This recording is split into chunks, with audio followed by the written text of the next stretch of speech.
ललमुत्तक़ीन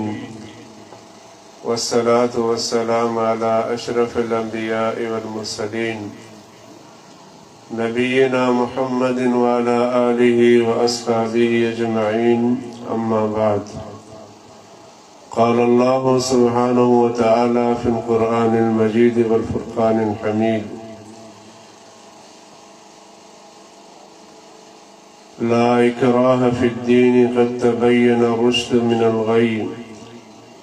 फमन यकफुर बित्ताग़ूति व यु'मिन बिल्लाहि फ़क़द इस्तमसक बिलउर्वतिल वुस्क़ा ला इंफ़िसाम लहा वल्लाहु समीउन अलीम। अल्लाहु वलियुल्लज़ीना आमनू युख़रिजुहुम मिनज़्ज़ुलुमाति इलन-नूर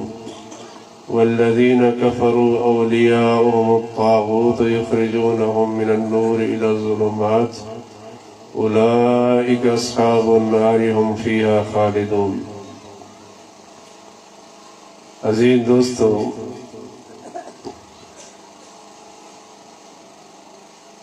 जेको इस अज़मतुल क़ुरान कॉन्फ्रेंस में इंशाअल्लाह अज़ीज़ कोशिश कंदासूं त इख़्तिसार सां तव्हांजे साम्हूं तौहीद बारी ताला जे उन्वान ते कुछ गुज़ारिशूं पेश कंदासूं। दुआ आहे त अल्लाह सुब्हानहु व तआला कुरान ऐं सुन्नत जी रोशनी में बयान करने की तौफ़ीक़ अता फ़रमाए। अल्लाह सुब्हानहु व तआला मूंखे तव्हां सभिनी खे नसीहतुनि ते अमल करने की तौफ़ीक़ अता फ़रमाए। तौहीद इस्लाम जो बुनियादी रुकन है। जैसे त इंसान तौहीद खे कमा हक़ क़बूल नथो करे, उसी त इंसान जो को बि अमल अल्लाह ताला वटि क़बूल नथो पए। जंहिं अमल में शिरक मौजूद है वो अमल अल्लाह ताला वटि कॾहिं बि क़बूल कोन थींदो। अमल जे लाइ ज़रूरी आहे त इंसान खे इख़लास सां गॾु तौहीद जी सुञाणप हुजे, त अल्लाह ताला सां इंसान कंहिंखे शरीक न बनाए। इन्नल्लाह ला युशरिकु बिही इन्नल्लाह ला यग़फ़िरु अन युशरक बिही व यग़फ़िरु मा दून ज़ालिका लिमन यशा। अल्लाह ताला फरमाए थो, जेके माण्हू अल्लाह सां शिरक कनि था अल्लाह सुब्हानहु व तआला उन्हनि खे कॾहिं माफ़ कोन कंदो। व यग़फ़िरु मा दून ज़ालिका लिमन यशा। शिरक खां अलावा इंसान जेके बि गुनाह क़यामत ॾींहुं अल्लाह जे साम्हूं खणी हाज़िर थींदो, अल्लाह ताला जे चाहे त उनखे माफ़ करे छॾींदो। वमन युशरिक बिल्लाहि फकअन्नमा खर्र मिनस-समाइ फतख़्तफ़ुहु अत-तय्रु औ तहवी बिही अर्रीहु फ़ी मकानिन सहीक़। सूरतुल हज में अल्लाह सुब्हानहु व तआला शिरक करण वारे इंसान जो मिसाल ज़िक्र कयो। अल्लाह ताला फरमाए थो, जेके माण्हू अल्लाह सां शिरक कनि था उहे माण्हू यकीनन हलाक थी विया। उनजी हलाकत जो अंदाज़ो इहो आहे फकअन्नमा खर्र मिनस-समाइ। जीअं को इंसान आसमान खां हेठि किरी पई। जॾहिं को माण्हू आसमान खां हेठि किरे छा उहो माण्हू ज़िंदा बचंदो? हरगिज़ न। आसमान जी बुलंदी ज़मीन खां 550 साल जी मुसाफ़त है। यानी 550 साल इंसान खे उम्र जा खपनि जो इंसान आसमान ताईं पहुची सके। एॾो आसमान बुलंद आहे। अल्लाह ताला फरमाए थो, जेके अल्लाह सां शिरक कनि था फकअन्नमा खर्र मिनस-समाइ, गोया कि उहे पंहिंजो पाण खे आसमान खां किराए चुका। फतख़्तफ़ुहु अत-तय्रु औ तहवी बिही अर्रीहु फ़ी मकानिन सहीक़। जीअं आसमान खां किरंदो त पखी हुनजो ॿूचियूं ॿूचियूं करे खाई वेंदा। औ तहवी बिही अर्रीहु फ़ी मकानिन सहीक़, या त हवाऊं हुनखे बयाबान जंगल में विसराए छॾींदियूं। यानी अल्लाह सुब्हानहु व तआला उन इंसान जी हलाकत ज़िक्र कई आहे जेको इंसान अल्लाह सां शिरक करे थो। लुक़मान हकीम अलैहिस्सलातु वस्सलाम एक साले इंसान थी गुज़रियो। उनजी दावत, उनजो पैगाम, उनजो नसीहतूं अल्लाह सुब्हानहु व तआला कुरान हकीम में जिक्र कयूं आहिनि। लुकमान हकीम पंहिंजे पुट खे हिकु नसीहत कई, या बुनैया ला तुशरिक बिल्लाह इन्न शिरक लज़ुल्मुन अज़ीम। ए मुंहिंजा पुट, तूं कॾहिं बि अल्लाह सां शिरक न कजांइ। इन्न शिरक लज़ुल्मुन अज़ीम। शिरक यकीनन वॾे में वॾो ज़ुल्म आहे, इन वॾे में वॾो गुनाह आहे। इन गुनाह खां पंहिंजो पाण खे बचाइजो। यानी अलगर्द चवण जो मक़सदु इहो आहे, शिरक अहिड़ो गुनाह आहे जो इंसान खे डायरेक्ट जहन्नम जी बाहि में वठी वेंदो। रसूलुल्लाह सल्लल्लाहु अलैहि वसल्लम जो फरमान आहे, अल्लाह सुब्हानहु व तआला फरमाए थो, यानी हदीस कुदसी आहे। हदीस कुदसी उन हदीस खे चइबो आहे जे हदीस में रसूलुल्लाह सल्लल्लाहु अलैहि वसल्लम ईअं फरमाइनि त अल्लाह ताला फरमाए थो। अल्फाज रसूलुल्लाह सम्झाइनि पर मंसूब अल्लाह ॾे आहे, यानी अल्लाह ताला फरमाए थो। अल्लाह ताला छा थो फरमाए, या इब्न आदम लौ अतैतनी बिक़ुराबिल अर्ज़ि ख़ताया सुम्मा लक़ीतनी ला तुशरिक बी शैया लअतैतुका बिक़ुराबिहा मग़फ़िरतन व फ़ज़ला। अल्लाह ताला जो इरशाद है, ए आदम जो औलाद, जेकॾहिं तूं पूरी ज़मीन गुनाहनि सां भरे मुंहिंजे साम्हूं अची, यानी को बि गुनाह तो न छॾियो, न नंढो गुनाह छॾे न वॾो गुनाह छॾे, जेकॾहिं पूरी ज़मीन गुनाहनि सां भरे मूंसां जी मुलाक़ात करियो, ला तुशरिक बी शैया, पर तुंहिंजे गुनाहनि में शिरक न हुजे, तूं मूंसां शिरक न कयो हुजे, लअतैतुका बिक़ुराबिहा मग़फ़िरतन व फ़ज़ला। ए बाना उहा पूरी ज़मीन जेका तूं गुनाह सां भरे आयो आहीं, शिरक न करण जे करे पूरी ज़मीन बख़्शिश ऐं फज़ल सां तोखे भरे ॾेई छॾींदुसि। अल्लाह सुब्हानहु व तआला बेपरवाह बादशाह आहे। इंसान अल्लाह सां शिरक न करे, अल्लाह ताला उन बाने जे मथां इज़ाफ़ी फज़ल कंदो, उन बाने जे मथां पंहिंजी रहमत कंदो। उहो माण्हू अल्लाह जी रहमत जो मुस्तहिक़ हूंदो जेको माण्हू अल्लाह सां शिरक नथो करे। ऐं असांजे मुआशिरे में कई अहिड़ा गुनाह आहिनि जिन गुनाहनि खे असांजा मुस्लमान शिरक तसवुर ई कोन था कनि। हालांकि अमल शिरकिया आहिनि, शिरकिया गुनाह आहिनि, पर असांजा मुस्लमान हिनखे शिरक तसवुर ई कोन था कनि। उन गुनाहनि में जो हिकिड़ो गुनाह आहे गैरुल्लाह जे नाले ते बास बास। गैरुल्लाह जी माना आहे अल्लाह खां अलावा के मखलूक जे नाले ते बास बासन। जीअं असां वटि मशहूर आहे, ही फलाणे साईं जी बास आहे, फलाणे साईं जी नगरी आहे, फलाणे साईं जो नज़रानो आहे। असां बास बासींदा आहियूं। जीअं बदीन जे वेझो हिकिड़े दरगाह आहे अहमद खान राजो, उनजी दरगाह ते माण्हू पाॾा ॾेई वेंदा आहिनि, चवंदा आहिनि पाॾो साईं जी दरगाह जे लाइ वक़्फ़ आहे। इहो शिरक जो कमु आहे। गैरुल्लाह जे नाले ते नज़र न्याज़ करणु इहो शिरकिया कमु आहे। जीअं असां वटि चवंदा आहिनि नज़र अल्लाह न्याज़ हुसैन, अल्लाह जी नज़र आहे पर न्याज़ हुसैन जो आहे, ॻाल्हि साॻी आहे। यानी अल्लाह सां हुसैन रज़ियल्लाहु ताला खे शरीक पियो बणायो वञे, इहो शिरकिया कमु आहे। अल्लाह ताला क़ुरान हकीम में मुशरिकनि जे हिन शिरक जो ज़िक्र कयो आहे। क़ुरान हकीम में अल्लाह ताला फरमाए थो, जेके तव्हां वसीला नाले या बहीरा नाले या साहिबा नाले या हाम नाले चइनि क़िस्मनि जे जानवरनि जो अल्लाह ज़िक्र कयो, ला मिन बहीरतिन वला साहिबतिन वला साहिबतिन वला वसीलतिन वला हामिन। अल्लाह ताला फरमाए थो, तव्हां वसीला ॾाची या साहिबा ॾाची जेका गैरुल्लाह जे नाले ते वक़्फ़ कयो था, या अल्लाह खां अलावा गैरुल्लाह जे नाले ते ॾियो था, इहो तव्हां ज़ुल्म था कयो। यानी अल्लाह ताला मुशरिकीन मक्का जे अक़ीदे जो ज़िक्र कयो त मुशरिकीन मक्का पंहिंजे बुतनि जे नाले ते ॾाचियूं क़ुर्बान कंदा। ऐं असांजे मज़ारुनि ते माण्हू छेला कोन्दा आहिनि, जानवर कोन्दा आहिनि। जीअं तव्हां कलंदर जी मज़ार ते वञो, मेले जे दौरान कई जानवर पुसनि था। बिटाई जी मज़ार ते वञो, जे दौरान कई जानवर पसंदि था माण्हू ईंदा आहिनि ॿारनि जी झिंडल आहिनि उते वञी छेड़ो ज़बह कंदा आहिनि अलाह जा मानो ही शिरक तव्हांखे जॾहिं क़ुर्बानी करणी आहे कोई जानवर कूणो आहे ज़बह करणो आहे त अलाह जे नाले ते कंदासीं गैर अल्लाह जे नाले ते हराम आहे शिरक अमल आहे बल्कि जंहिं जाइ ते शिरक थी रहियो आहे उन जाइ ते अल्लाह जे नाले ते बि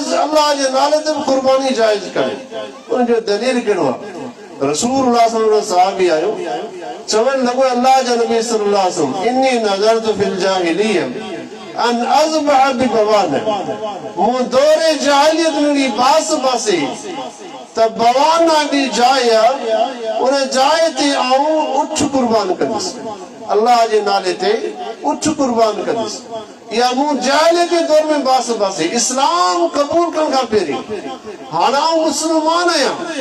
मूं इस्लाम क़बूल कयो आहे हाणे तव्हां खां पुछण आयो आहियां छा इन जाइ ते आऊं ॾाची कुर्बान कयां या न कयां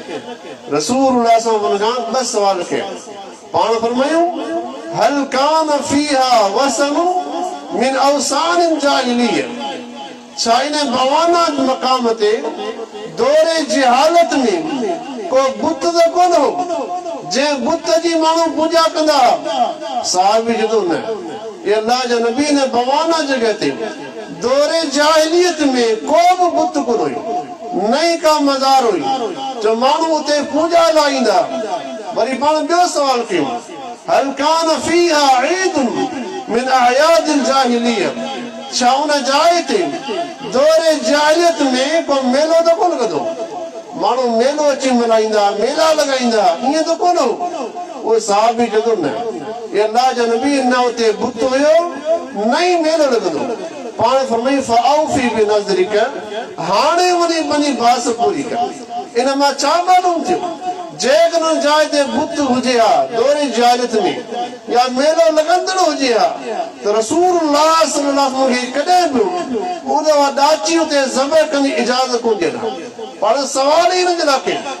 जेकॾहिं अहिड़ी का सूरत हाल पहिरीं खां मौजूद हुई तव्हां त माण्हू खे रोकियो वञे तव्हां त दुबारा वरी उहा शइ उते आबाद न थिए रसूलुल्लाह सल्लल्लाहु अलैहि वसल्लम हर वक़्तु सहाबा जी तरबियत कंदा हुया जीअं रसूलुल्लाह सल्लल्लाहु अलैहि वसल्लम जंग हुनैन खां वापसि पहुचा त हिकिड़ो ॿेर जो वण हुयो उन वण मथां जॾहिं गुज़रिया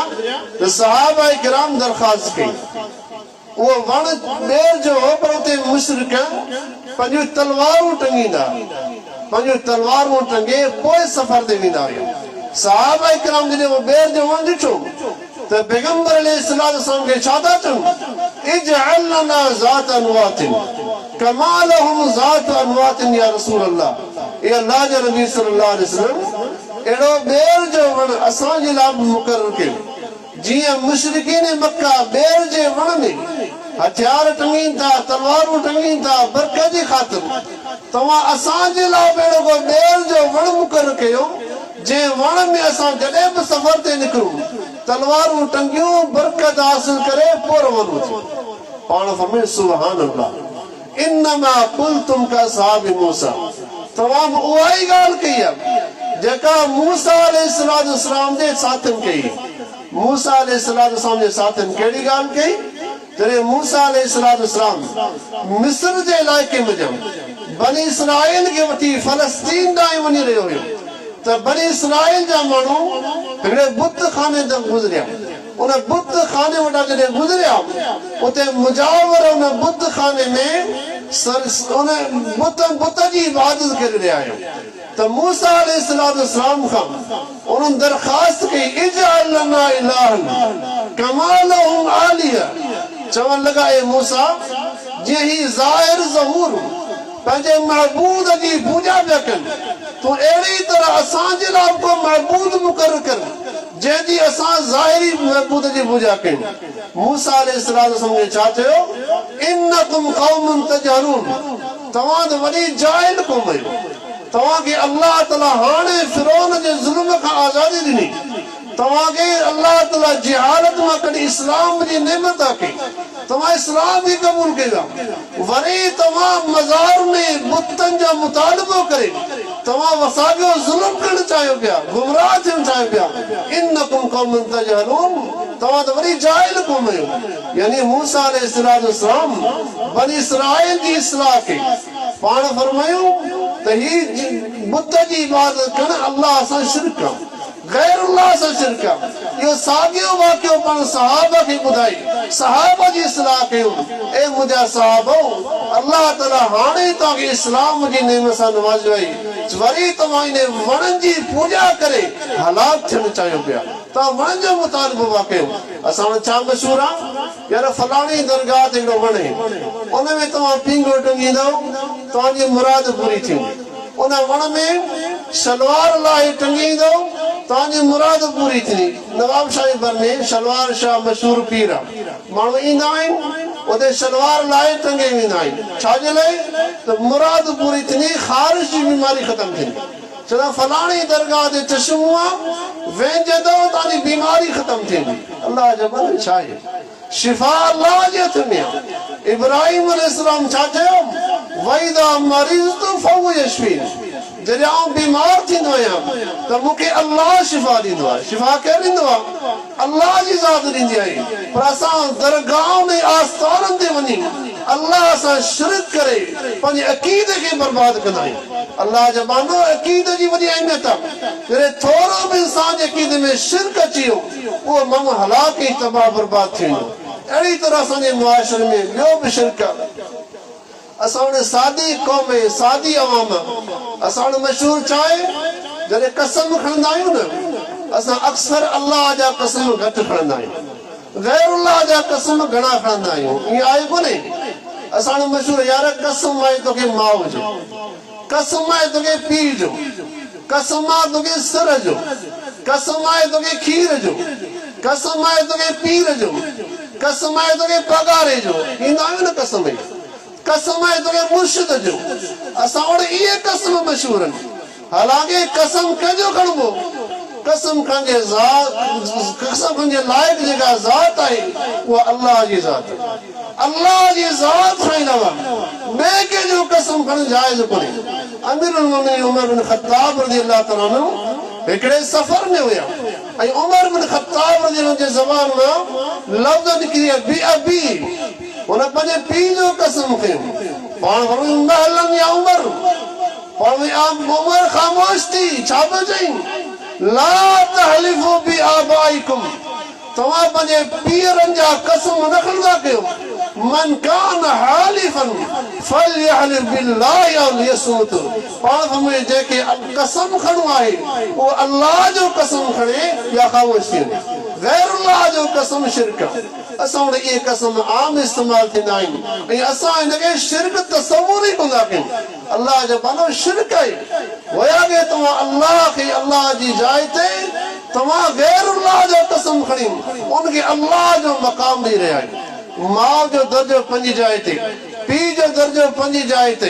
रोज़ी जो दर्जो पंहिंजी जाइ ते मुर्शिद जो दर्जो पंहिंजी जाइ ते पीर जो दर्जो पंहिंजी जाइ ते पगार जो दर्जो पंहिंजी जाइ ते ही सभु मिली करे अल्लाह जो मुक़ाबलो था करे सघूं अल्लाह ताला वहदहु ला शरीक उन जो शान उन जो मक़ाम इंतई आला मक़ाम आहे अल्लाह जे मुक़ाबले में का बि ज़ात उन जे लाइक़ कोन्हे उन जो कसम कयो जेके अल्लाह जा नबी गुज़रिया आहिनि अल्लाह जे नबियुनि वटां कंहिं बि नबीअ जो कसम खणणु जाइज़ कोन्हे वली त परे जी ॻाल्हि आहे पीर त परे जी ॻाल्हि आहे मुर्शिद परे जी ॻाल्हि आहे तव्हांजा माउ पीउ परे जी ॻाल्हि आहे पर अल्लाह खां अलावा कंहिं पैगंबर जो कसम खणणु जाइज़ कोन्हे इहो बि शिरक आहे रसूलुल्लाह सल्लल्लाहु अलैहि वसल्लम फरमाईंदा मन हलफ बिगैरिल्लाहि फक़द कफर औ अशरक पाण फरमायूं जेको गैरुल्लाह जो कसम खणे थो उन या त कुफर कयो या त शिरक कयो असां उन जी कसम आम हूंदा आहिनि पंहिंजी सलाह कयूं जॾहिं बि कसम खणूं त अल्लाह जो कसम कयूं अल्लाह खां अलावा गैरुल्लाह जो कसम जाइज़ कोन्हे चाहे अमड़ हुजे चाहे अबो हुजे चाहे पीर हुजे चाहे वॾेरो हुजे या का बि ज़ाती हस्ती हुजे का बि मखलूक हुजे उन जो कसम खणणु शिरक आहे नाजाइज़ आहे असां उन आम कसम हूंदा आहिनि अहिड़ी तरह सां ॿिया बि शिरकिया कम आहिनि जेके आम तौर ते सादी क़ौम सादी अवाम ऐं असां वटि इन अमल खे शिरक तसवुर कोन कयो वेंदो आहे मिसाल को मुर्शिद आयो, को रईस आयो, को वडेरो आयो, माण्हू साईं साईं करे झुकी पवंदा आहिनि ऐं ॿाहूं ॿधी बीहंदा आहिनि। ही ॿाहूं ॿधण कंहिंजी निशानी आहे? ही ॿाहूं ॿधण मुस्लमान जी निशानी कान्हे, हथ ॿधण हिंदुनि जी निशानी आहे। हिंदू जॾहिं पंहिंजे बुत खाने में वेंदा आहिनि, नमस्ते कंदा आहिनि, हिक ॿिए सां मिलंदा आहिनि, नमस्ते। जॾहिं बुत में वेंदा आहिनि त ॿाहूं ॿधी बीहंदा आहिनि। ही गिरजा घरनि जी अंदरि जेके इबादतूं थियनि थियूं, जेके वाणिया इबादत कनि था, हिंदू इबादत कनि था, तव्हां हुनखे वञी ॾिसो त बुतनि जे साम्हूं ॿाहूं ॿधी बीहंदा आहिनि। इहा हुनजी इबादत आहे। ऐं असां मुस्लमान सां मिलंदा आहियूं साईं साईं करे, ॿाहूं ॿधी मिलंदा आहियूं। अलाह जा बानो इहो शिरक आहे। अमल आहे। मन तशब्बह बिक़ौमिन फहुव मिनहुम। जेको माण्हू कंहिं क़ौम जी मुशाबित कंदो उहो उन्हनि मां आहे। असां कंहिंजी मुशाबित न कयूं, हिंदुनि जी मुशाबित। सलाम कयो, दुआ कयो, हथ सां इशारो कयो, जाइज़ आहे। ॿाहूं ॿधी बीहो, इहा हिंदुनि जी इबादत आहे। इहा इबादत असांजे मुस्लमान में राज थी रही आहे। ऐं ॿियो त साईं साईं करे वरी झुकी पवंदा आहिनि। झुकण बि जाइज़ कोन्हे। कंहिं पीर जे साम्हूं, कंहिं मुर्शिद जे साम्हूं, कंहिं रईस जे साम्हूं, कंहिं वॾेरे जे साम्हूं, कंहिं सियासतदान जे साम्हूं झुकी मिलण हराम आहे। इहो बि शिरक आहे जंहिंखे असांजा मुस्लमान जाइज़ सम्झंदा आहिनि। इनखे तहज़ीमी सजदो चइबो आहे। तहज़ीमी सजदो अल्लाह खां अलावा कंहिंजे लाइ बि जाइज़ कोन्हे, चाहे कहिड़ी वॾी हस्ती हुजे। अल्लाह खां अलावा कंहिंजे लाइ बि जाइज़ कोन्हे। रसूलुल्लाह सल्लल्लाहु अलैहि वसल्लम जे ज़माने में हिकिड़ो सहाबी हली आयो ऐं पैगंबर ने साम्हूं झुकी पियो। पाण फरमायो मालन या मुआज़, मुआज़ ही छा पियो करी? तूं मुंहिंजे साम्हूं छा लाइ झुकियो आहीं? चए थो अल्लाह जा नबी सल्लल्लाहु अलैहि वसल्लम, मूं यहूदनि जे आलिम खे ॾिठो आहे, ईसाईनि जे आलिम खे ॾिठो आहे, माण्हू हुन सां जॾहिं मिलंदा आहिनि त एहतराम जी ख़ातिर झुकी पवंदा आहिनि। मुंहिंजे दिलि में इहो ख़्यालु पैदा थियो, तव्हां अल्लाह जा नबी आहियो, पूरी काइनात में अफ़ज़ल इंसान आहियो, अल्लाह ताला तव्हांखे वॾो मक़ाम ॾिनो आहे। मूं इहो इरादो कयो जॾहिं आउं रसूल सां मुलाक़ात कयां त झुकी मुलाक़ात कयां। पाण फरमायो ए मुआज़, तोखे ख़बर आहे अल्लाह खां अलावा ॿिए कंहिंजे साम्हूं झुकण हराम आहे, जाइज़ कोन्हे। जेकॾहिं अल्लाह खां अलावा ॿिए कंहिंजे साम्हूं झुकण जाइज़ हुजे हा, ला मर्तुल मरअत अन तस्जुद लिज़ौजिहा लिइज़म हक़्क़ी अलैहा, ऐं ज़ाल खे हुकुम ॾियां त मुड़ुस जे साम्हूं झुकी पियो। छाजे करे? त मुड़ुस जा ज़ाल जे मथां वॾा हक़ आहिनि, पर मुड़ुस जे साम्हूं बि ज़ाल खे झुकण जाइज़ कोन्हे। त झुकण अल्लाह खां अलावा ॿिए कंहिंजे साम्हूं जाइज़ ई कोन्हे। जॾहिं जाइज़ हुजे हा ऐं ज़ाल खे हुकुम कयां हा, तॾहिं मुड़ुस घर में अचे उन सां झुकी तहज़ीम मुलाक़ात करे। पाण फरमाए इहो बि हराम आहे, इहो बि जाइज़ कोन्हे। अल्लाह जा बाना कंहिंजे साम्हूं झुकण या झुकी मिलण, उनजे साम्हूं कंध खे झुकाइण या हेठि पेरे पवण, इहो हराम आहे। असां वटि माण्हू माउ खे पेरे पवंदा आहिनि, पीउ खे पेरे पवंदा आहिनि। अल्लाह जा माना जाइज़ कोन्हे। माउ पीउ सां तव्हां मिलो, उनजी तहज़ीम कयो, ख़िदमत कयो, जाइज़ आहे, पर उनजे पेरे पओ या पीरनि जे पेरनि में किरी पओ, रईसनि जे पेरनि में किरी पओ, वॾेरनि जे पेरनि में किरी पओ, झुकी पओ। अल्लाह जा बाने झुकण हराम आहे। झुकण सिर्फ़ अल्लाह जी ज़ात खे झुकाईंदो। अल्लाह जी ज़ात खां अलावा ॿिए कंहिंजे साम्हूं झुकण जाइज़ कोन्हे। अल्लाह ताला छा फरमायो त तव्हां अल्लाह खे सजदो कंदा कयो। सजदो कंहिंखे कयो? अल्लाह खे सजदो कंदा कयो। अल्लाह ताला जे सजदे जे लाइक़ ही झुकण सजदो आहे ऐं तहज़ीमी सजदो आहे, जेको अल्लाह खां अलावा गैर अल्लाह जे लाइ हराम आहे। ये अल्लाह जी ज़ात खे झुकाए थो। अहिड़ी तरह असांजे मुआशरे में ॿियो बि शिरकिया कम आहे, जंहिंखे असांजा सादा मुस्लमान शिरक तसवुर कंदा कनि। तावीज़ वठाईंदा आहिनि। मोदी साहिब ॾे वेंदा, साईं में बीमार थी वियो, तावीज़ वठाईंदो, में खे नज़र पई आहे ॻीची में ॿधां तव्हां त हुनजी बीमारी दूर थिए। साईं दुकान हले कोन थो, रोज़ी बंदि थी वई आहे, ख़बर न आहे कंहिंजी नज़र लॻी, को तावीज़ वठे ॾियो दुकान में लॻायां, तव्हां त रोज़ी खुली पई। साईं बीमारी घर मां ख़तम ई कान थी थिए। फलाणी दरगाह ते वियसि, फलाणी दरगाह ते वियो, फलाणे डॉक्टर ॾे, फलाणे हकीम ॾे, को धर्म कोन छॾियो आहे, बीमारी ख़तम कान थी थिए। साईं महिरबानी कयो, को तावीज़ वठे ॾियो त मुंहिंजी बीमारियूं दूर थियनि। अल्लाह जा बानो तावीज़ में का शिफ़ा कनि। तावीज़ शिरकिया कम जंहिंखे असां शिफ़ा सम्झंदा आहियूं। रसूलुल्लाह सल्लल्लाहु अलैहि वसल्लम साहिब जे बाह में कड़ो ॾिठो, पाण फरमायो कड़ो चौबत वठे चलो कान बियन वहन या रसूल अल्लाह ये अल्लाह जा नबी सल्लल्लाहु अलैहि वसल्लम मुके वहन जी बीमारी उन वहन जी बीमारी जी करे मु कड़ो बदो वहन जी बीमारी शायद वहन जी बीमारी रगुन जी बीमारी है जिस्म के रगुन में शदीद तकलीफ थे सूर पैदा थे या वहन जी बीमारी है रसूलुल्लाह सल्लल्लाहु अलैहि वसल्लम के छा फरमायो इन इन कड़े के लाए सब फइन्ना ला तजीदु इल्ला वहना यो कड़ो तुझे वहन जी बीमारी वधाए सके तो घटाए न दो सके वधाए के सके तो वधाए जी माना तुझे अकीदो बर्बाद करे छो तो अकीदतन उन जो मोहताज बनी है तो उनके पया लगी है तो उनके मुश्किल कुशा समझो अल्लाह में तुझे बरसो खत्म थी वो यार तुझी बीमारी में इजाफा थी गयो बीमारी घटे नहीं कान दुनिया के कड़न में दुनिया के दागन में काब शिफा कन शिफा अल्लाह वटाए मन अल्लक तमीमतन फकद अशरक रसूल अल्लाह फरमाइंदा जे तावीज बदो उन्हें शिरक कयो ये शिरक क्या अमल है जगह असां आम राज रवाज आहिनि गाड़ी नहीं उठंदासूं उन में तावीज बदंदासूं जूतो लटकाईंदासूं कई गाड़ियूं आहिनि तव्हां ॾिसी वञो नई गाड़ी 0 मीटर वठी आयो हेठां खां जूतो वधी छा लाइ नज़र न लगे जूते में हिकिड़ो इख्तियार आहे त नज़र लगे इंसान जी जान जी क़ीमत वधीक आहे गाड़ी जी वधीक क़ीमत आहे जान जी क़ीमत वधीक आहे न कोई ॿ टे जूता पंहिंजे घर में पाए छॾियो पर तव्हांखे नज़र न लगे नज़र खां बची वेंदो छा करे तव्हां इहे कयो आहे तव्हांजी जान जेका हर शइ खां वधीक क़ीमती आहे तव्हां पंहिंजे गले में जूता कोन ॿधो ऐं गाॾी जी का ख़सीस क़ीमत आहे उन में जूता पिया ॿधो तव्हां नज़र खां बची वञे अल्लाह जा बनो जूते में कहिड़ी ताक़त आहे त तव्हांजी मुसीबत टारे सघे तव्हांजी तकलीफ़ हटाए सघे तकलीफ़ हटाइण वारी ज़ात अल्लाह जी आहे अल्लाह ते भरोसो रखो उन ते भरोसो रखी ज़िंदगी गुज़ारियो हकीम दवा ॾींदा आहिनि दवा पीअंदा आहियो या विच में ॿधंदा आहियो दवा पी बि आहे न अहिड़ी तरह क़ुरान में शिफ़ा ज़रूर आहे त शिफ़ा कीअं हासिल कबी क़ुरान ॿधबो कोन्हे क़ुरान ॿधण सां शिफ़ा कोन मिलंदी पूरो क़ुरान इंसान गिश में टंगे में घुमे इंसान में शिफ़ा कोन मिलंदी शिफ़ा तॾहिं मिलंदी वनुनज़्ज़िलु मिनल क़ुरान मा हुवा शिफ़ाउन व रहमतुल लिल मुमिनीन वला यज़ीदु ज़ालिमीन इल्ला ख़सारा अल्लाह ताला फरमाए थो असां क़ुरान नाज़िल कयो आहे जंहिंमें शिफ़ा बि आहे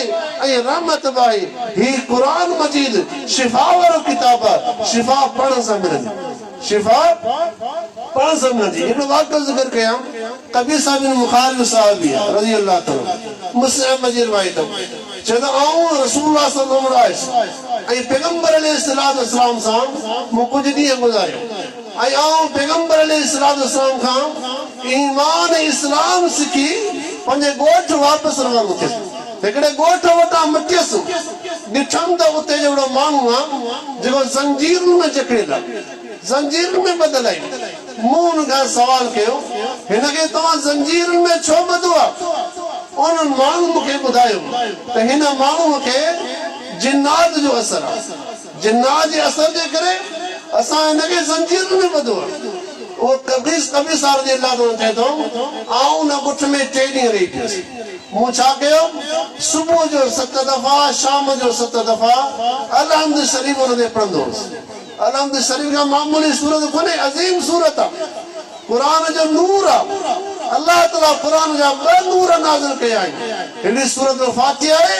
ॿी सूरत बकर जो आख़िरी आयतूं आहिनि जे अल्लाह जे अर्श जे खज़ाने मां लथियूं अल्लाह जे अर्श जे खज़ाने में 2 दफ़ा अल्लाह नाज़िल कयूं ये अज़ीम आयतूं आहिनि कबीर साहिब रज़ी अल्लाह ताला चए थो मूं सुबुह जो 7 दफ़ा सूरत फातिहा पढ़ी वरी ॿिए ॾींहुं वरी शाम जो 7 दफ़ा ॿिए ॾींहुं साॻियो मां पढ़ी टियों ॾींहुं थियो शाम जो मूं हुन ते फीनो रखियो उन जूं सभु तकलीफ़ूं दूर थियूं हिन मां छा मालूम थियो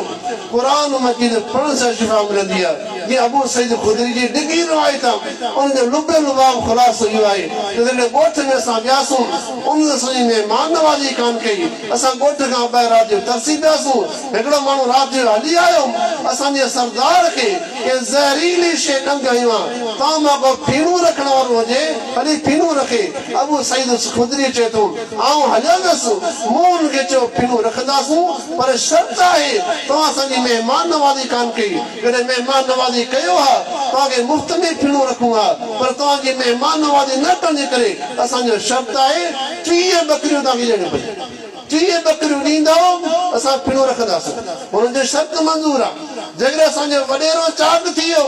तव्हांखे 30 बकरियूं ॾींदासीं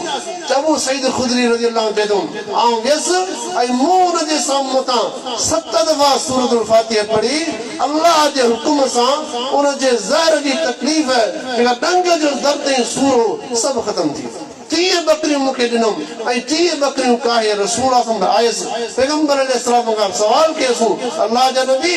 छा इहा उजरत असां लाइ हलाल आहे पाण तुंहिंजे सभ खां अफ़ज़ल उजरत उहा आहे जेका तव्हांखे अल्लाह जे क़ुर जे करे मिली आहे तव्हां इहा पाण में तक़सीम कयो ऐं मुंहिंजे लाइ बि हिसो मुक़ररु कयो इन इमाम लामजा जे ज़माने में सहाबा क़ुर मुंहिंजा शिफ़ा कीअं हासिल कंदा ईअं पढ़ंदा हिकमे ते फीणा रखंदा दमे दुरूद कंदा तावीज़ ॿधी टंगींदा कोन्हा लटकाईंदा कोन्हा इहो मौलवी जे खाइण जो तरीक़ो आहे मौलवी जी रोज़ी रोटी जो तरीक़ो आहे तावीज़ वठी ॾींदा आहिनि कंहिंखां 100 रुपया मिलियो कंहिंखां 200 मिलिया कंहिंखां 500 मिलिया कंहिंखां 1000 मिलियो हुनजे रोज़ी जो दरवाज़ो खुलियल आहे अल्लाह जा बानो तावीज़ में का शिफ़ा कने शिफ़ा अल्लाह जे ज़ात में आहे रब ते भरोसो कयो दाऊ इन अल्लाह मा अंदर दावन वक़द अंदर लो शिवान वक़द अलिम मन अलिम व जहिल मन जहिल पाण फरमाईंदा अल्लाह जो मानो इलाज कराईंदा कयूं अल्लाह ताला दुनिया में का बड़ी बीमारी नाज़िल कान कई आहे जंहिंजो इलाज न हुजे का बीमारी ला इलाज कान्हे हर बीमारी जो अल्लाह इलाज मोकिलियो आहे इहा अलॻि ॻाल्हि आहे किन हकीमनि खे किन डॉक्टरनि खे बीमारी जे इलाज जी ख़बर पइजी वेंदी आहे ऐं किन हकीमनि खे ख़बर कान पवंदी आहे पोइ चङा ला इलाज मरीज़ आहे जंहिंखे इलाज जी ख़बर कान पवंदी आहे न पोइ डॉक्टर जवाब ॾेई छॾींदा आहिनि ला इलाज मरीज़ आहे हालांकि दुनिया में का बि बीमारी कान्हे जंहिंजो अल्लाह इलाज न ॿुधायो हर बीमारी जो अल्लाह इलाज नाज़िल कयो आहे इहा डॉक्टरी ऐं हिकमत जे अंदरि कमज़ोरी जी निशानी आहे जो डॉक्टर तव्हांखे चवे ही ला इलाज मरीज़ आहे को बि मरीज़ ला इलाज कोन्हे इहा हुनजी कमज़ोरी आहे हुन रिसर्च में कमज़ोरी आहे तहक़ीक़ में कमज़ोरी आहे बीमारी तह ते पहुची न सघिया दवा जी तशख़ीस करे न सघिया पोइ पंहिंजी जान छॾण जी ख़ातिर चवंदा आहिनि ला इलाज मरीज़ आहे बीमारियूं बि अल्लाह पैदा कयूं आहिनि शिफ़ा बि हुन अल्लाह नाज़िल कई आहे दवा बि हुन अल्लाह ॿुधाई आहे अल्लाह जा बानो हुन अल्लाह जे भरोसे रखूं ॿिया बि कंहिं शिरकिया कम आहिनि टे पंज पुॼाइण जे पहुतो आहे ऐं एतिरे ते इक्तिफ़ा कयां थो दुआ आहे त अल्लाह ताला मूंखे तव्हां सभिनी खे पंहिंजे अक़ीदे जी इस्लाह जी तौफ़ीक़ अता फ़रमाए हर क़िस्म जे शिरकिया कम खां अल्लाह असांखे महफ़ूज़ रखे अक़ूलु क़ौली हाज़ा व आख़िरु दअवाना अनिल हम्दुलिल्लाहि रब्बिल आलमीन।